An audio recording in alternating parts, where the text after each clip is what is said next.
नमस्कार, आप सभी का एक बार फिर से स्वागत है हमारे चैनल भक्ति ज्ञान में। आप सभी को नवरात्र के 5वें दिन की हार्दिक शुभकामनाएं। दोस्तों, नवरात्र में 5वें दिन पढ़ी जाती है मां स्कंद माता की पावन कथा और की जाती है इन्हीं की पूजा। ये नव दुर्गा की 5वीं शक्ति हैं। पहाड़ों पर रहकर सांसारिक जीवों में नव चेतना का निर्माण करने वाली है स्कंद माता। नवरात्रि में 5वें दिन इनकी पूजा आराधना की जाती है। कहते हैं कि इनकी कृपा से मूढ़ भी ज्ञानी हो जाता है। स्कंद कुमार कार्तिकेय की माता होने के कारण इन्हें स्कंद माता नाम से अभिहित किया गया है। इनके विग्रह में भगवान स्कंद बाल रूप में इनकी गोद में विराजित हैं। स्कंद माता का नाम 2 शब्दों से मिलकर बना है, स्कंद और माता, जिसमें स्कंद कार्तिकेय हैं, जो कि महादेव और माता पार्वती के पुत्र हैं। माता का अर्थ है माँ। इस प्रकार स्कंद माता पार्वती का ही एक रूप है। इन देवी की 4 भुजाएं हैं। इनकी दाईं तरफ की ऊपर वाली भुजा में स्कंद को इन्होंने गोद में पकड़ा हुआ है। नीचे वाली भुजा में कमल का पुष्प है। बाईं तरफ वाली ऊपर की भुजा वर मुद्रा में है और नीचे वाली भुजा में कमल का पुष्प है।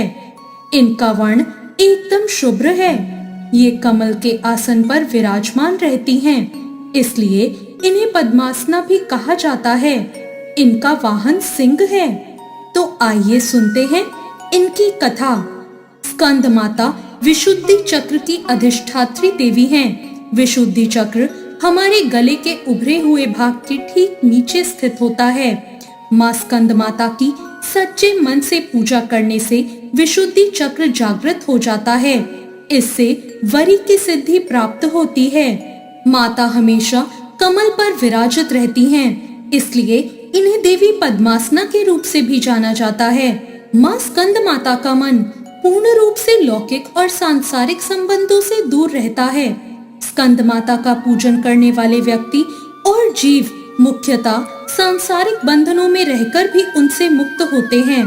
माँ दुर्गा के स्कंद माता अवतार की एक कहानी है। माता सती द्वारा अपना देह त्यागने के बाद भगवान शिव ने खुद को सजा देने के लिए स्वयं को सांसारिक बंधनों से दूर कर लिया और एक तपस्वी के रूप में पहाड़ों पर रहकर कड़ी सर्दी में तपस्या करने चले गए। इस दौरान ताड़कासुर ने एक और राक्षस के साथ मिलकर देवताओं पर हमला कर दिया। ताड़कासुर को ये वरदान प्राप्त था कि उन्हें मारने के लिए भगवान शिव की संतान को ही आना होगा। उन राक्षसों ने चारों ओर त्राही त्राही मचा दी। आसपास हर किसी को परेशान कर रखा था। इन राक्षसों के अत्याचारों को देखकर सब देवतागण चिंतित हो गए। तभी सब भगवान विष्णु के पास गए और उन्हें अपना दुख सुनाया। उन्होंने नारद जी से कहा कि यदि वो माता पार्वती से भगवान शिव को पति के रूप में पाने के लिए तपस्या करने को कहेंगे, तब शायद भगवान शिव उनसे शादी कर लें और उनके मिलन से महादेव की संतान जो जन्म लेगी वो ही उन राक्षसों का वध कर सकती है। इसलिए नारद जी के कहने पर माता पार्वती ने भगवान शिव को पति के रूप में पाने के लिए घोर तपस्या की और उनकी भक्ति से खुश होकर भगवान शिव उनसे विवाह करने को तैयार हो गए। विवाह के बाद भगवान शिव की ऊर्जा से एक बीज का जन्म हुआ। बीज के अत्यधिक गर्म होने के कारण उसे अग्निदेव को सरवाना नदी में सुरक्षित रखने को सौंप दिया गया।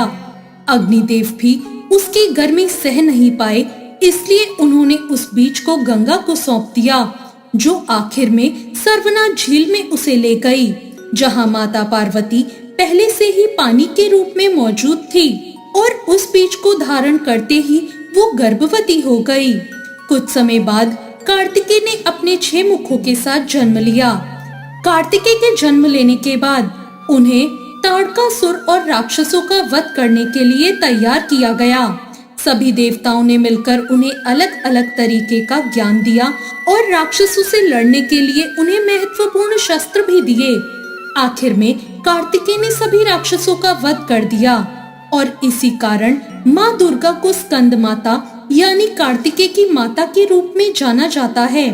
स्कंद माता के मंदिर पूरे भारत में कई जगह स्थापित हैं, लेकिन सबसे प्रचलित मंदिर उत्तर प्रदेश के वाराणसी में स्थित है। देवी दुर्गा के 5वें स्वरूप में स्कंद माता की पूजा की जाती है। उन्हें बहुत ही दयालु माना जाता है। कहते हैं कि देवी दुर्गा का यह स्वरूप मातृत्व को परिभाषित करता है।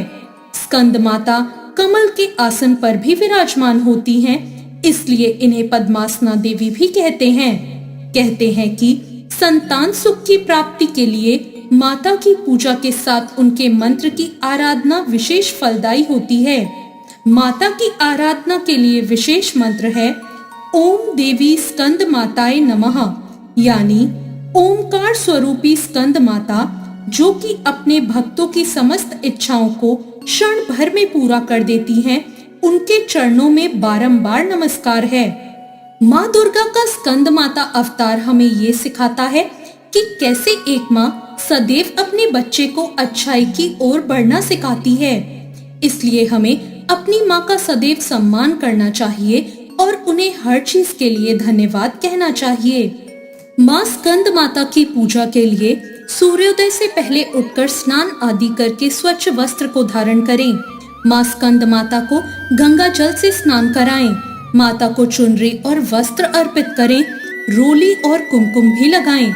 इसके बाद माँ को मिठाई और फलों का भोग लगाएं और माँ की कथा सुनकर आरती करें। मान्यता है कि स्कंद माता को केले का भोग बहुत प्रिय है। आप माँ को खीर का भोग भी लगा सकते हैं। नवरात्रि के 5वें दिन का शुभ रंग पीला और सफेद होता है। माँ की पूजा के समय श्वेत रंग या पीले रंग के वस्त्र धारण करना शुभ माना जाता है। या देवी सर्वभूतेषु माँ स्कंद माता रूपेण संस्थिता, नमस्तस्ये नमस्तस्ये नमस्तस्ये नमो नमः।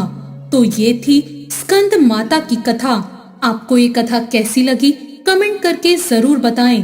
अगर कथा अच्छी लगी हो तो वीडियो को लाइक जरूर करें और अभी तक मेरे चैनल को सब्सक्राइब नहीं किया है तो भक्ति ज्ञान चैनल को सब्सक्राइब करना ना भूलें। धन्यवाद।